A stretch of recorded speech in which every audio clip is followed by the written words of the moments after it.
Thank you, Tim. And we've been receiving reports all day of long lines and delays at several Rhode Island polling locations. And this photo shows people lined up outside the door at St. Barnabas Parish Hall in Portsmouth at 10 o'clock this morning. We've also seen several issues with Rhode Island's new voting machines, including reports of them jamming, such as the Verrier School in Pawtucket this morning. Board of Elections tells us they've since sent an extra machine to that location. Eyewitness News reporter Walt Buteau continues our team coverage live from the Board of Elections in Providence. Of course, the results are hours away, but one thing we do know so far here at the Board of Elections is that there will be a record number of mail-in ballots and emergency ballots, up to 50,000 we're told, and they're counting them right now, right behind us. That's what the work is right now here at the Board of Elections. Again, yeah, long lines, jam machines, part of the mix here on Election Day.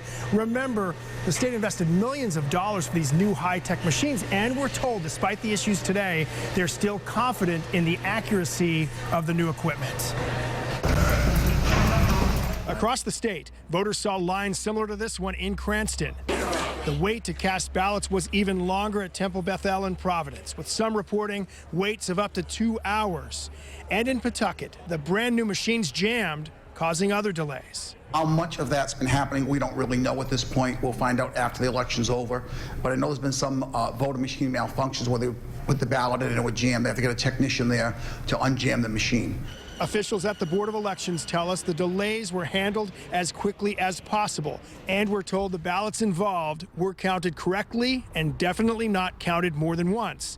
As far as the long lines, political analyst Joe Fleming tells us it's normal for a presidential election.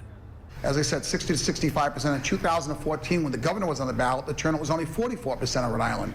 So we're talking about maybe a 20% higher turnout, which obviously is going to, cause more lines to form.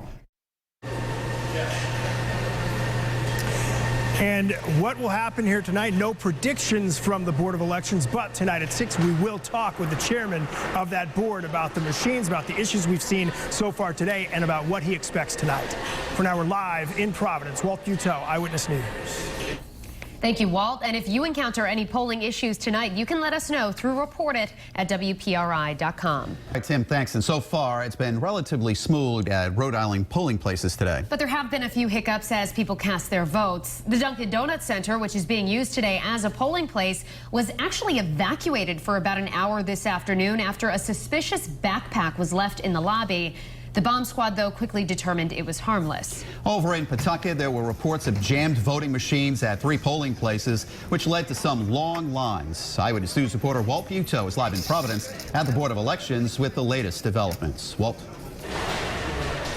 Of course, the results won't be in for a little while, a couple of hours now, but what we can tell you is they are expecting here at the Board of Elections a record number of mail-in ballots and emergency ballots, and they're counting those ballots right now. As far as those jammed ballot boxes, here at the Board of Elections, they're telling us they are not worried about a negative impact of the outcome due to problems with those ballot machines.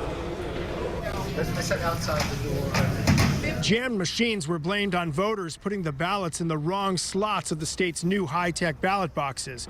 But the Board of Elections chairman tells us he's confident the problem did not have an impact on the vote count. The moderator will take them out after with the technician, and they'll feed them back into the machine. So everything is secure. There's no ballot that's not going to be counted. Everyone will be heard today. He went on to call concerns that jammed ballots would be counted twice far-fetched and nearly impossible with the new machines. Dubois also tells us there are 135 technicians in the field, more than the last time, standing by to handle any technical issues. Besides the new ballot boxes, this is the first general election in a decade without now former Board of Elections Executive Director Bob Cando, fired in August.